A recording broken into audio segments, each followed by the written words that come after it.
Carta de Paulo a Tito, capítulo 2, verso 11.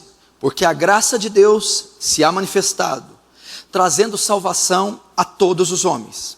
Agora abra comigo em Gênesis, capítulo 3. Gênesis, capítulo 3. No verso 6. E vendo a mulher que a árvore era boa para se comer e agradável aos olhos, e a árvore desejável para dar entendimento, tomou do seu fruto e comeu, e deu também a seu marido, e ele comeu com ela. Então foram abertos os olhos de ambos, e conheceram que estavam nus, e coseram, teceram, costuraram folhas de figueira, e fizeram para si aventais, ou cintas, ou vestimentas. E ouviram a voz do Senhor que passeava no jardim pela viração do dia. Escondeu-se Adão e a sua mulher da presença do Senhor, entre as árvores do jardim. E chamou o Senhor Deus a Adão e disse-lhe: onde estás? E ele disse: ouvi sua voz soar no jardim e temi, porque estava nu e escondi-me. Agora o versículo 21. E fez o Senhor Deus a Adão e a sua mulher túnicas de peles e os vestiu. E fez o Senhor Deus a Adão e a sua mulher túnicas de peles e os vestiu. Deixa aberto em Gênesis 3, vamos orar. Pai, eu te louvo por esse dia. Eu te louvo porque durante todos esses dias o Senhor esteve conosco. Apesar da nossa pequenez, apesar de muitas vezes do nosso fracasso em votar a Ti algo santo, apesar da nossa ignorância quanto às suas coisas, os seus atributos, o seu caráter e a sua pessoa, o Senhor é grande em misericórdia e abundante em graça. O Senhor sempre nos dá a vitória por meio de Cristo Jesus. Não tenho conhecido, Senhor, nem na terra, nem nos séculos vindouros, nem no passado, de um Deus semelhante a Ti, que trabalha para aqueles que em Ti confiam, que enviou o Seu Filho a morrer por nós, que naquela cruz mostrou graça e misericórdia a nós pobres pecadores. Essa noite, Senhor, eu não espero nada que possa vir de mim, que essa congregação não espere nada que venha do homem, que venha da denominação, que venha da religião. Nós somos dependentes da sua graça, da sua soberania, do seu bel prazer, Senhor. Que essa noite o Senhor venha executar os seus feitos, abrir os céus para a cidade de Franca, destronar todas as forças opressoras de Satanás, suas mentiras, suas heresias, estabelecer seu reino, seu santo evangelho, estabelecer sua justiça e fazer de nós herdeiros e co-herdeiros com Cristo, participantes, cooperadores da sua obra. Pai, que nós diminuamos, que Tu cresças, que Tu sejas glorificado. Faz o que Te aprazer, Senhor. Faz aquilo que tribute glórias a Ti mesmo, Senhor. Essa é a nossa oração. E que todos lá fora saibam o Deus que nós servimos e que tendes pelo nome Jeová, Deus dos exércitos. Amém e amém. Na pregação do pastor Cunha de Hebreus, e que demonstra claramente isso no versículo: chegai, pois, com ousadia ou confiança ante ao trono da graça. Nós podemos ali assistir graça. Nós podemos ver que do trono do Cordeiro flui um rio. Do trono do Cordeiro, do trono de Deus, olha que expressão maravilhosa, flui um rio. Esse rio chega até nós. Esse rio, que é o Espírito Santo, é aquele que intermedia a graça.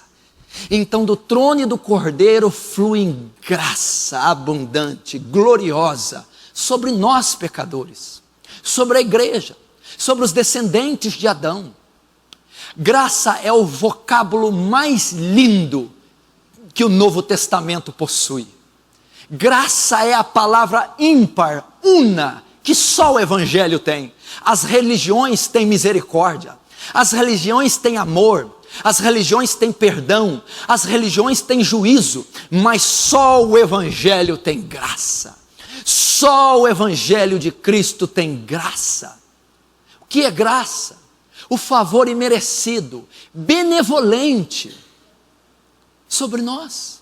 O favor imerecido de um Deus amoroso dado a nós. O extraordinário da graça é que ela não é só o favor imerecido que Deus dá a nós. É que a graça é exatamente o oposto do que nós merecíamos. Exatamente o oposto. Como eu tinha dito aqui numa das pregações, a graça jorrou das veias de Emanuel na cruz do Calvário. Foi aquele sangue que inaugurou esse período da graça. Nós, pecadores, presta atenção, a palavra diz, sendo justificados gratuitamente por sua graça, temos redenção em Cristo Jesus. A graça de Deus nos torna justos. Nós fomos justificados, considerados justos, perdoados, sem culpa, sem dívida, por graça. Foi de graça.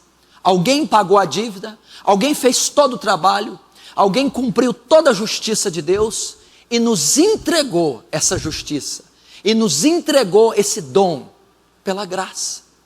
Então, é por ela que nós estamos de pé. É por ela que nós estamos salvos. É por ela que nós somos perdoados. É por ela. Na teologia reformada existe a graça comum. É a graça que é emanada até a pecadores. Nós respiramos, é pela graça. Nós temos saúde, pela graça. Vivemos, pela graça. Não batemos o carro todos os dias, pela graça. A pecaminosidade do homem não se eleva a níveis incontroláveis, porque ainda há graça que os resiste. Então a graça é operada, a graça é manifestada em toda a terra. Esse favor de Deus, por quê? Porque desde a queda de Adão, quando o homem pecou, imediatamente Deus já poderia ter extinto o homem, extirpado, acabado com a terra e com a criação. Mas Ele manifesta a graça desde o início, deixando o homem viver, dando uma chance a ele de arrependimento, conserto e redenção. Graça. E isso ocorreu aqui, nos primeiros capítulos de Gênesis, sobre os primeiros seres humanos da terra, sobre a primeira criação de Deus, sobre Adão e Eva. E eu quero mostrar aqui rapidamente como Deus já manifesta a sua graça antes que houvesse lei, antes que houvesse sistema, antes que houvesse qualquer outra coisa. Nos primórdios, Deus mostra o seu grande amor, manifestando a sua graça desde o início. E nós vamos conhecer, aprender, entender um pouco dessa graça. O que ocorreu no Éden? Vejam só, Deus criou todas as coisas, como tenho dito aqui, não cremos na evolução, cremos na criação. Deus é a fonte primária de todas as coisas, e dele procede tudo que foi criado, o que Colossenses diz, quer tronos, quer potestades, quer principados, tudo que é visível e invisível, subsiste por ele.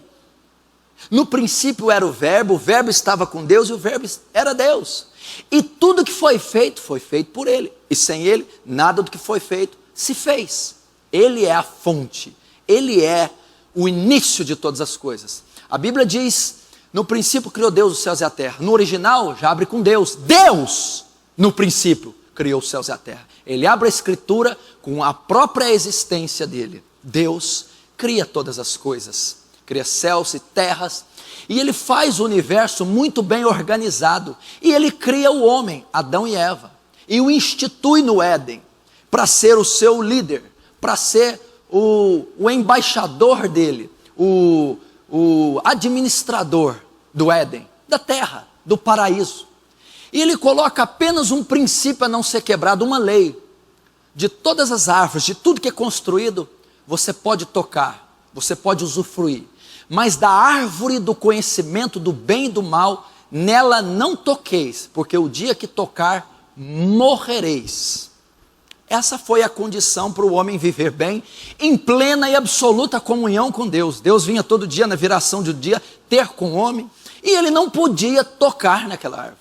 Então, a serpente, Satanás, que estava ali dentro da serpente, tenta Eva e diz: pode tocar, não morrereis, como disse Deus, certamente que não morrereis. Ela é seduzida pela serpente e influencia Adão. Ela come e dá para Adão do fruto. Então eles quebram esse princípio, eles desobedecem essa lei, eles transgridem, eles pecam. Então ocorre o pecado original. É dali que veio o pecado, e Romanos vai explicar tudo isso, que por um homem entrou o pecado, e pelo pecado a morte, por isso todos morreram, etc, etc, etc. O que aconteceu então? Vamos ver lá, para que eu possa prosseguir. Versículo 6, Gênesis 3:6. E vendo a mulher que aquela árvore era boa para se comer e agradável aos olhos, e a árvore desejável para dar entendimento, tomou do seu fruto e comeu. Tomou do seu fruto e comeu, e deu também a seu marido, e ele comeu com ela. Então foram abertos os olhos de ambos, e conheceram que estavam nus. Até aí. Preste muita atenção. Foi a primeira consequência do pecado. A primeira consequência. A primeira consequência. Eles desobedecem, eles transgridem, infligem, desviam-se do alvo, se rebelam contra Deus, obedecem à sedução da serpente, de Satanás, né? Que no original aqui quer dizer Nakash, envenenador. Nakash influenciou eles, envenenou-os, se rebelam, quebram a lei de Deus, tocando. Quando ele come do fruto, ele transgride, ele peca. Então vem a primeira consequência do pecado. A Bíblia diz que os olhos deles se abrem e conhecem que estavam nus. Primeira consequência da queda: se fazem pecadores, ok? Ao transgredirem. Mas a primeira, reconhecem que são pecadores. Naquele instante têm convicção do pecado, percebem que estão nus, se tornam depravados, se tornam vulgares, se tornam vis, no momento que transgridem, que infligem, que pecam. A primeira consequência, os olhos se abrem e percebem que estão nus. Eles então, o que ocorre? Não só se fizeram pecadores, se tornaram pecadores nesse instante, se fizeram filhos da ira, se fizeram condenados, se fizeram desprezíveis, repugnantes, vulgares, como reconheceram o mesmo, o tal. Porque a Bíblia diz: foram abertos os olhos e conheceram, perceberam, sentiram, compreenderam que estavam nus. É isso que ocorre conosco, é isso que ocorre com o homem. Nós temos entendimento que nós somos pecadores, nós temos muitas vezes convicção do nosso pecado, nós conseguimos notar, ver em nós, ter convicção do nosso fracasso, da nossa inabilidade, do nosso fracasso na tentativa de ser bom, na tentativa de ser puro, de ser honesto. Nós, através da nossa caminhada, depois do conhecimento da lei, vem o pecado. Sem lei eu não conheci pecado, mas vendo a lei eu conheci o que era pecado. O pecado se manifestou. Então a lei, a palavra de Deus, a justiça de Deus, a lei colocada na consciência, ela nos mostra que somos pecadores. Ela mostra a depravação que há em nós. O Espírito Santo, quando vem, mostra e nos convence que somos pecadores. Então às vezes há essa convicção. A corrupção, sabemos, muitos de nós, você sabe, eu sou mau, eu sou o culpado. Sabe o que Adão está dizendo aqui? Quando ele deu conta que tinha errado e viu sua própria nudez, Adão estava reconhecendo que era culpado. Eu sou o culpado, eu falhei, eu sou mau. O pecado entrou, o homem se fez pecador? Se fez, mas não só isso, ele teve consciência que estava. E nós somos afligidos, fustigados por essa consciência. Você não está sendo fustigado porque sabe da sua depravação. Você não está se sentindo imperdoável porque sabe da sua profanação. Você não se sente culpado pelos delitos. Você não tem noção, você não consegue fazer uma leitura de si próprio, e o final da leitura e da sentença é: culpado. Foi isso que aconteceu com Adão. Culpado.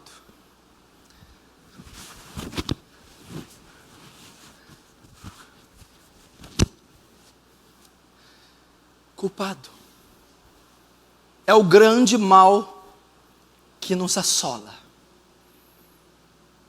Você tem entendimento? Olha o que Lamentação de Jeremias diz. Do que se queixa o homem? Queixe-se cada um dos seus próprios pecados. Não é isso que acontece? E como é terrível dormir e acordar com esse fardo. O fardo da culpa. Eu sei que eu pequei, eu sei que eu deslizei, eu sei que eu deslizo, eu sei que quando eu quero fazer o bem, o mal está em mim. Eu sei que o bem que eu quero fazer não faço, e o mal que eu não quero eu faço. Está em mim, eu percebo a minha avareza, eu percebo a minha vulgaridade, eu percebo minha profanação, eu percebo a minha mentira, eu percebo a minha soberba, o meu descaso, eu tenho consciência, eu não só me fiz, mas eu tenho consciência que sou, e isso gera culpa, fardo, acusação, e nos leva para o trono do julgamento. Por causa da minha consciência da lei de Deus, isso me leva a ser culpado. Eu me fiz culpado. Foi isso. E o que eles fizeram? E coseram folhas de figueira e fizeram para si aventais. Ao saber, presta atenção, que estavam nus, ao reconhecerem o pecado, ao verem quão depravados eram, e isso estava manifestado na nudez deles, eles foram imediatamente tentar cobrir aquela nudez. Então pegaram folhas de figueira e costuraram aventais, saias, para tapar a nudez. Foi isso. E o que ocorre conosco quando temos a convicção do pecado? Quando nós olhamos para o espelho e não suportamos mais a nossa depravação.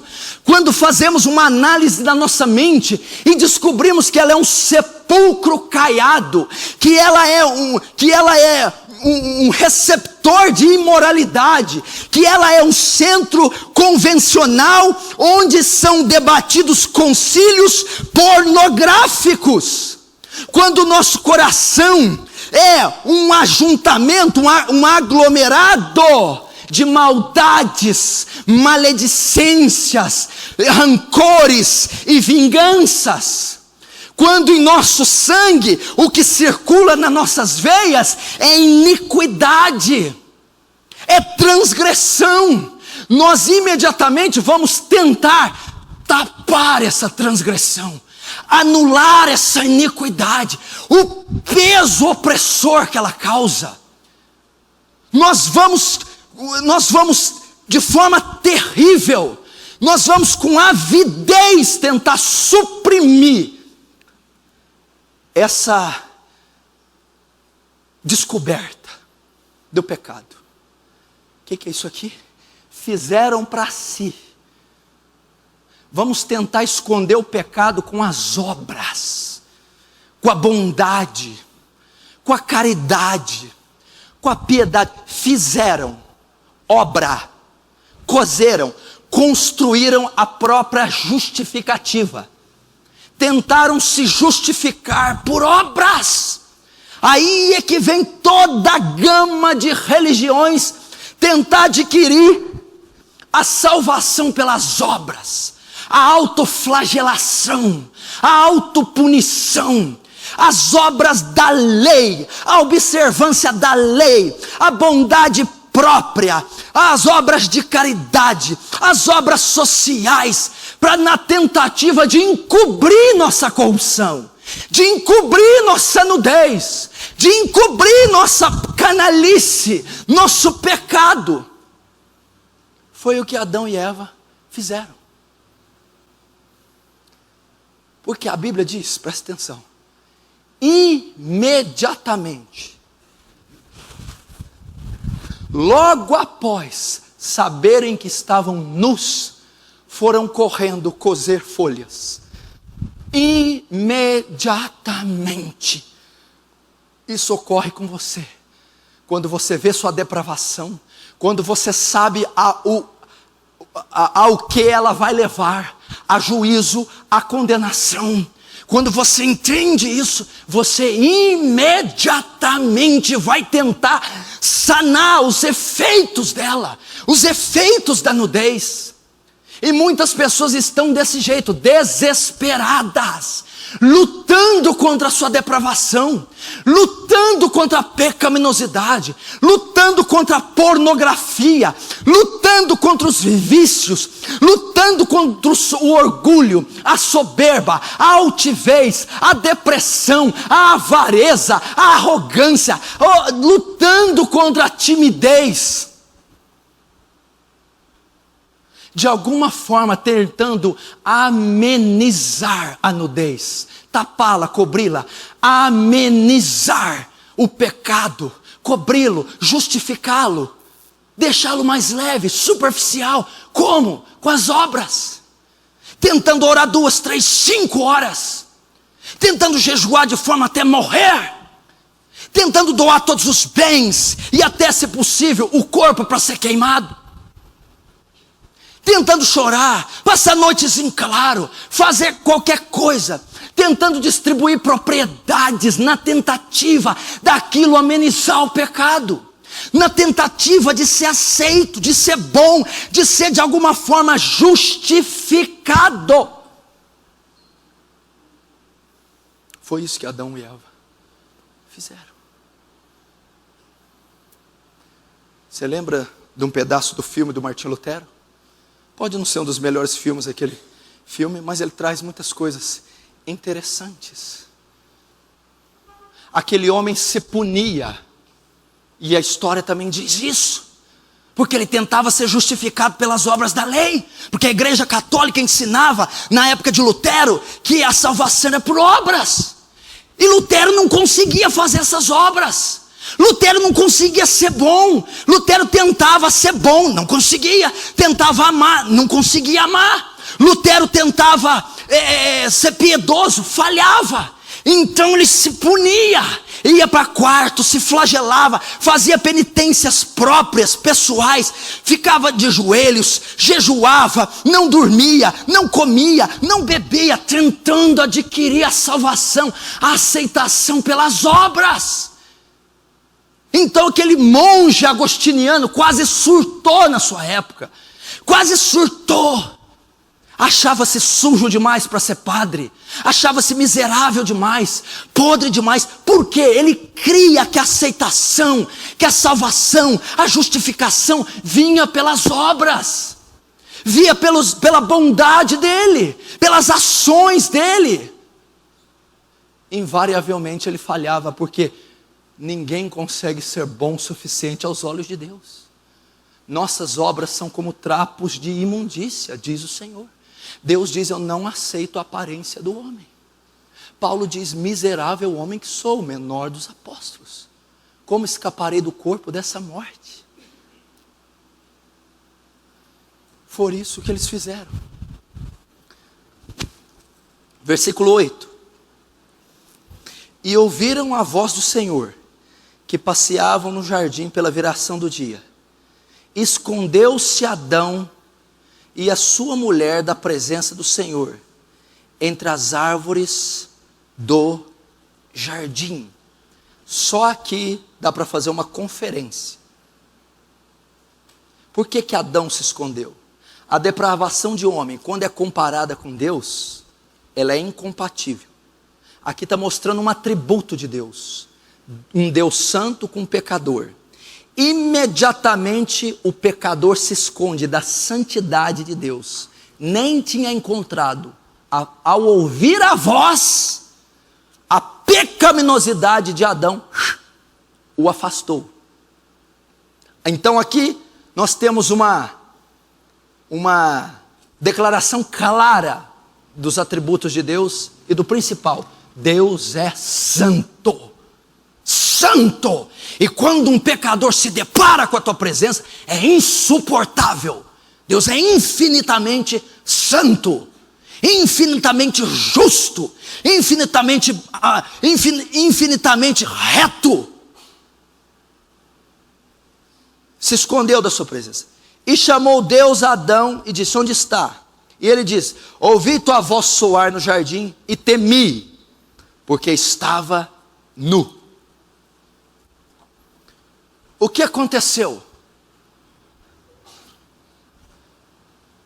O homem cozeu folhas, mas é evidente que as folhas não iam durar muito tempo. Uma vestimenta de folha ia deteriorar, ela ia durar alguns dias, algumas horas, ia novamente mostrar a nudez do homem. Então quando Deus chama Adão, Adão pensou consigo: Deus viu minha nudez, Deus sabe que eu estou nu, Deus sabe que pequei, Deus sabe que sou culpado, Deus sabe que sou mau. Deus está ensinando aqui: as obras da lei, as obras do homem não duram muito tempo, não são suficientes para te cobrir, não são suficientes para te justificar. A sua bondade, os seus atos de bondade, caridade, a sua habilidade em observar a lei, em obedecer a palavra, não é suficiente. Por mais que você venha costurar, coser, tapar, por mais que você venha se justificar por obras e feitos xiitas, sunitas, autoflagelantes, não é suficiente. Cedo ou tarde vai expor novamente sua nudez. E Deus viu. Deus sabe. Adão, eu me escondi. Onde estás? Por que escondeu? Porque ouvi a sua voz e temi. Deus sabe que pecamos. Adão se escondeu porque Adão sabia: Deus me descobriu. Tu sondas e me conheces. Conheces o meu deitar e o meu andar. De longe me cercas. Se faço minha cama no Sheol, lá tu estás. Se tomo as asas da alva, lá também tu estás. Da onde fugirei da sua presença? Como me ausentarei do seu espírito? Adão disse: Deus sabe que eu pequei, Deus sabe que eu falhei, Deus viu a coisa hedionda que eu fiz. Deus primeiro conhece o cerne do homem, a depravação do homem, a pecaminosidade do homem. Foi isso que ele descobriu em Adão. Segundo, Deus sabe o que fiz no passado. Deus sabe quanto pecado eu tenho cometido. No caso específico, Deus sabe que eu estou nu. Deus sabe que eu toquei na árvore. Deus sabe que eu comi do fruto. A minha justiça, minhas folhas não foram suficientes para esconder-me. para cobrir, para justificar. Ele viu, ele sabe. E o que aconteceu? Eu temi. Por que Adão temeu? Presta atenção. Você vai entrar na mensagem, você vai entender aonde eu quero chegar. Pela lei que Deus estabelece no jardim, o homem tinha contato com Deus todos os dias na viração do dia, correto? Então o homem tinha consciência da justiça, da equidade e do caráter de Deus. E Deus estabelece essa lei e esse princípio. E o homem quebra essa lei, desobedece. Por que ele temeu? Porque ele conhecia o caráter de Deus, conhecia a natureza, a justiça e o artigo que Deus lhe impora. Ao saber que tinha quebrado, ele disse: agora chegou a hora da prestação de contas. Agora vai vir sobre mim o juízo de Deus. Eu serei punido. Ele vai me matar. A própria lei dele diz: se tocardes, morrereis. O homem estava temendo a morte, estava temendo flagelo, estava temendo a punição, estava temendo o castigo, porque ele transgrediu a lei, ele desobedeceu a lei. Ele infringiu a lei, ele se fez transgressor da lei. Então, ao saber que ele se aproximava, se escondeu e temeu. Esse é o espírito que está e rege a muitos corações dos cristãos. O medo da ira de Deus, do juízo de Deus, da espada de Deus. O que acontece? Você vive quebrando a lei de Deus. Você não consegue cumpri-la. Você não consegue pelas obras ser bom. Você tenta uma semana ser moralmente correto. Nos primeiros 3 dias fracassa. Você tenta ser puro nos 15 dias. Nos primeiros 6 fracassa. Você estabelece um tempo devocional, vida de oração e leitura, e na metade desse voto você quebra. Nesses 21 dias você propôs algo para Deus, invariavelmente você falhou, você fez coxo, quebrou seu pacto com Deus, sua aliança com Deus. Você olhou, você cobiçou, você julgou, você omitiu, você negligenciou, você se vendeu, se rendeu à cobiça, à concupiscência, ao pecado. Então você sabe, o salário do pecado é a morte.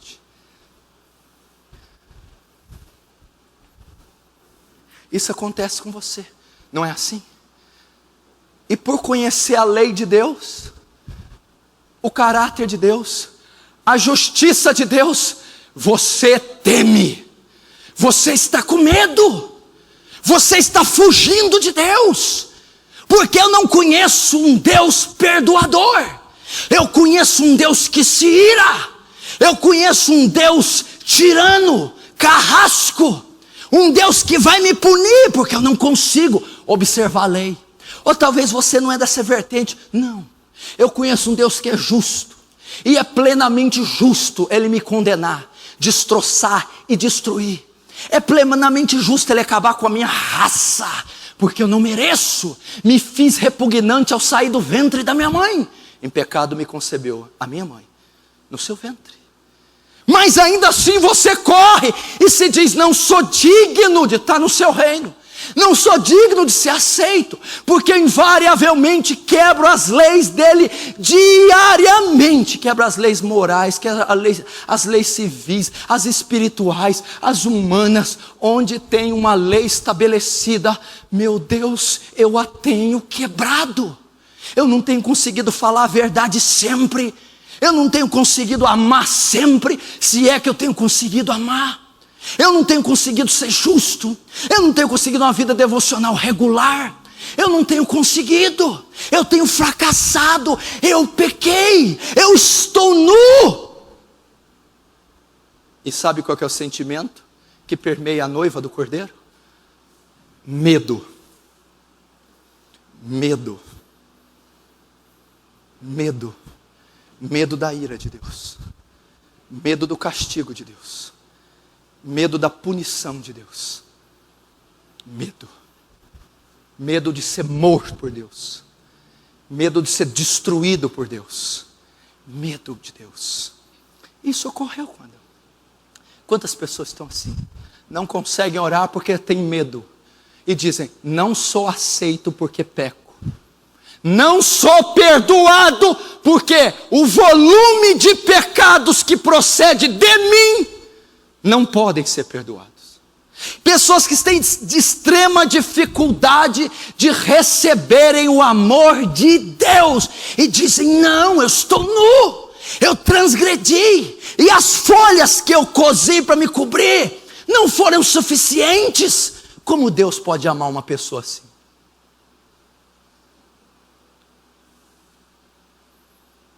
Essas pessoas não recebem o amor de Deus. Elas não conseguem se sentir amadas. Se Adão tivesse esse sentimento, não esconderia de Deus, mas escondeu. Se Adão tivesse esse sentimento, não teria medo de Deus, mas temeu. Essa é a visão de muitos cristãos. É a sua visão. Medo de ser punido, de não alcançar perdão, de não alcançar o amor, de se fazer um sujeito desprezível. Eu sou um sujeito que não pode ser amado. Eu sou um sujeito que não pode ser perdoado. Eu falhei demais. Eu sou sujo demais. Eu sou profano demais. A minha nudez é tão exposta, vergonhosa, que eu quero correr. Eu quero correr da justiça de Deus. Eu quero correr da santidade de Deus. Eu quero correr da ira de Deus, porque eu olho para Ele, é tudo que eu vejo. A ira, o castigo.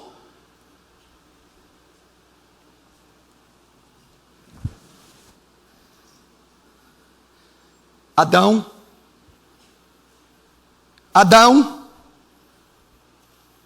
onde estás?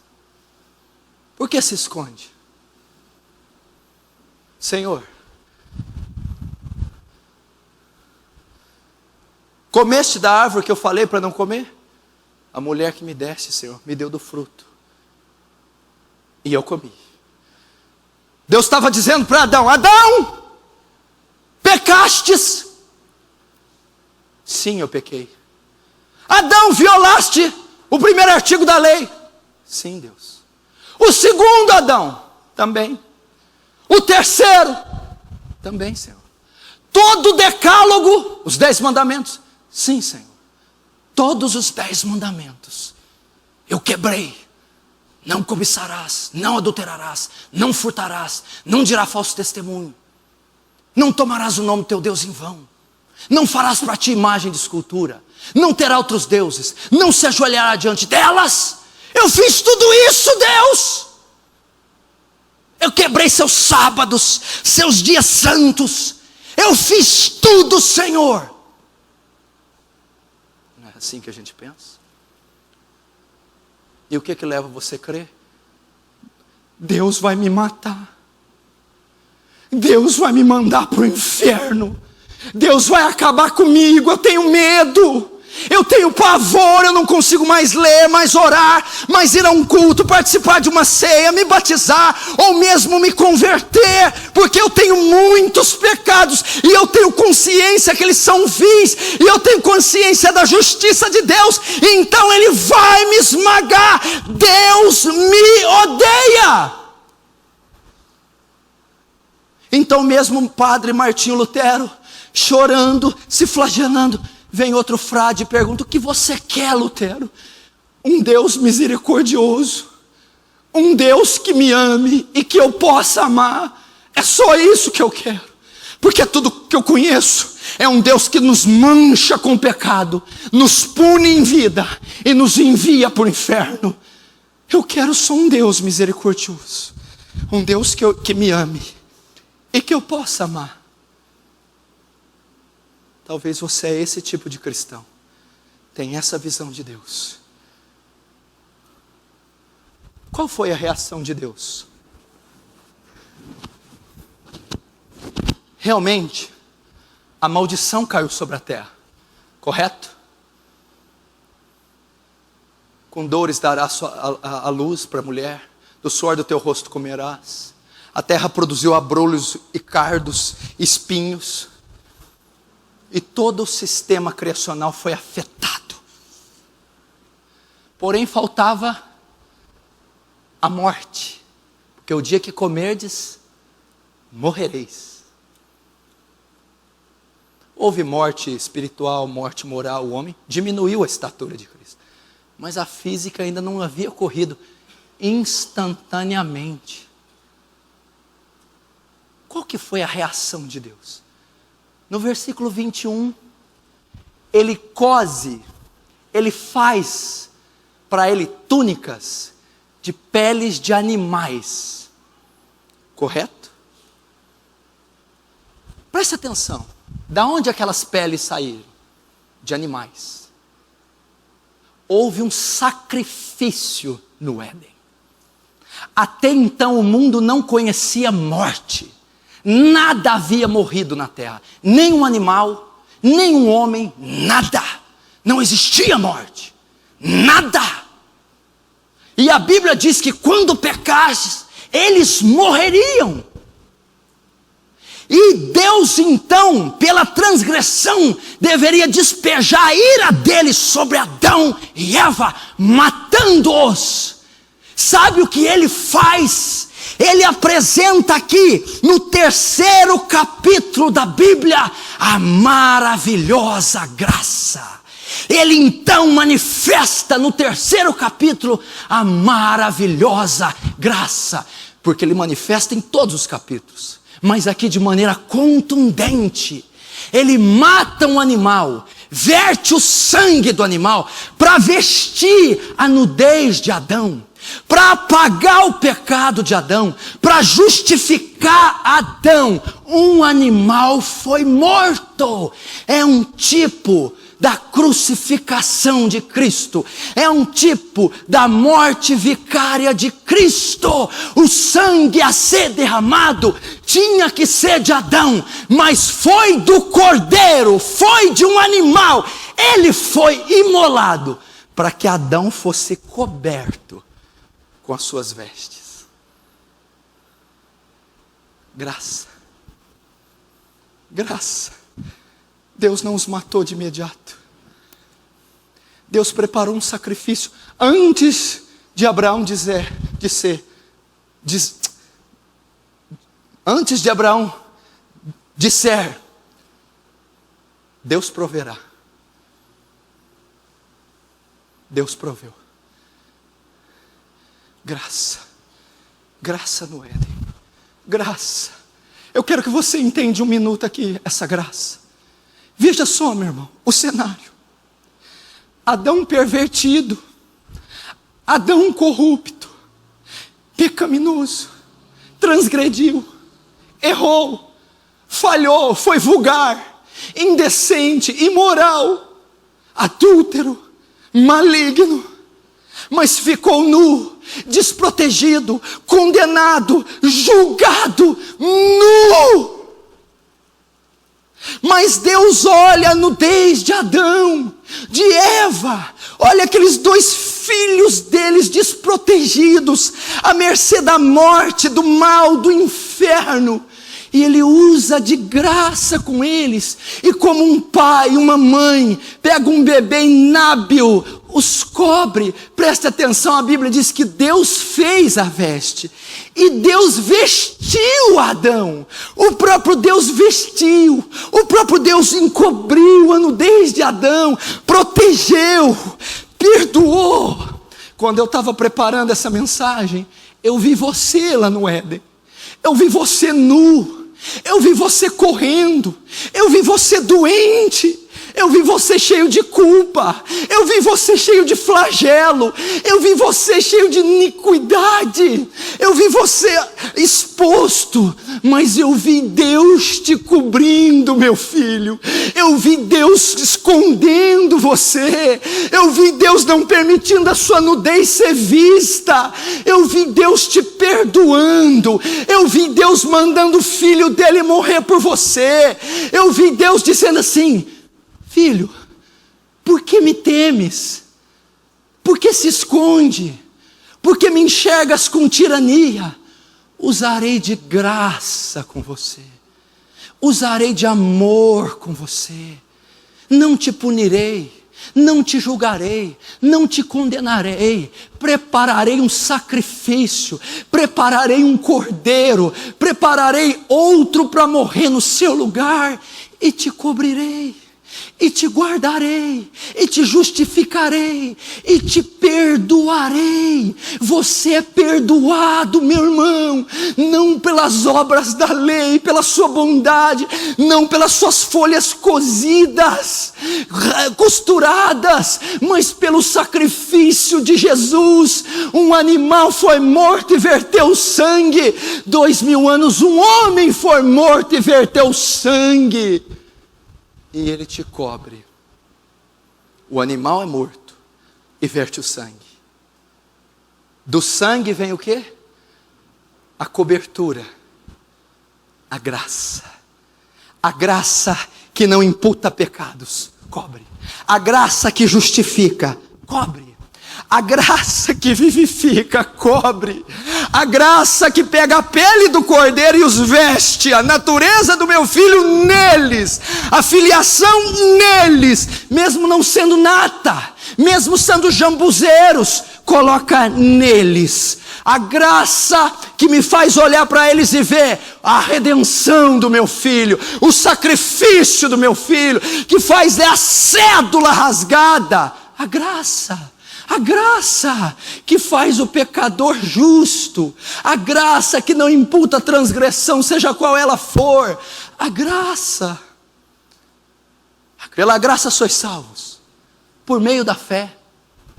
Isso não vem de vós, é dom de Deus, não vem de obras, para que ninguém se glorie. A graça, meu irmão, que está escrito em Romanos 5, onde abundou o pecado, superabundou a graça. Sendo justificados gratuitamente por sua graça, temos redenção em Cristo Jesus.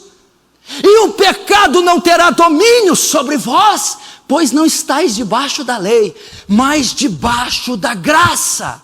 É um favor imerecido. Meu irmão, se você merecer, não necessita graça. Se há mérito em você, não necessita graça. Se há obras em você, não necessita. Por que é graça? Porque você não pode pagar o preço, não pode fazer nada para ser mais amados, mas nem deixando de fazer para ser menos amados, para ser mais aceito, para ser diferente, para herdar a vida eterna. É graça, meu irmão, é favor imerecido, é presente de Deus, é dádiva de um Deus amoroso e misericordioso. É graça. Ele cozeu. Agora terminando, Hebreus capítulo 4. Vai lá em Hebreus.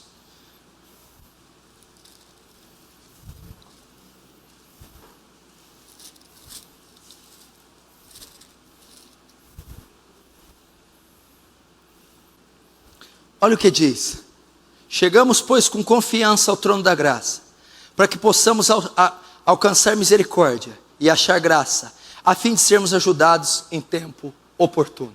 Foi o versículo que o pastor Cunha pregou naquela quinta. Para encerrar agora, presta atenção, nós vamos orar. Quando você ora, você faz o quê? Entra na presença de Deus, entra além do véu. Porque uma vez o sumo sacerdote se fez sacrifício, e ele mesmo expiou o seu próprio sangue, abrindo o caminho.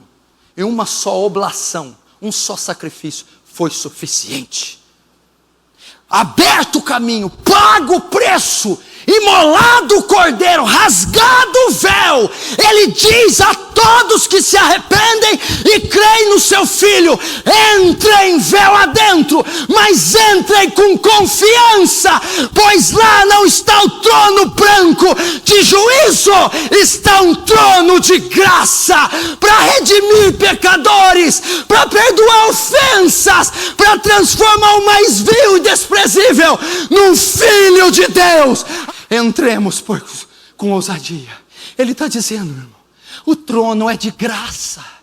Não chegou o dia do juízo, da ira, mas da graça. Ou seja, ele está dizendo, e a Bíblia diz, para sermos ajudados em tempo oportuno. Se eu entrar no trono da graça, eu acho graça, misericórdia e graça. O que significa? Não importa o estado que você esteja, se com arrependimento e fé, você entrar diante do trono da graça, diante da presença, diante de Deus, pelo que o Cordeiro fez a você, você vai alcançar misericórdia, perdão, e você vai alcançar graça. Você será justificado. Quando? Tempo oportuno. Hoje, agora, em vida, nesse tempo, nesse século, os portões da misericórdia estão escancarados, os tanques da graça estão jorrando. Por mais que esteja vil e perversa o estado da humanidade, há um trono nos céus estabelecido de amor, misericórdia e graça, e o tempo oportuno é agora, é hoje. Graça. Pela graça você está aqui. Pela graça você respira. Pela graça você é salvo. A graça de Deus pode fazer isso. Se você crê nisso, você vai orar agora. Feche os seus olhos.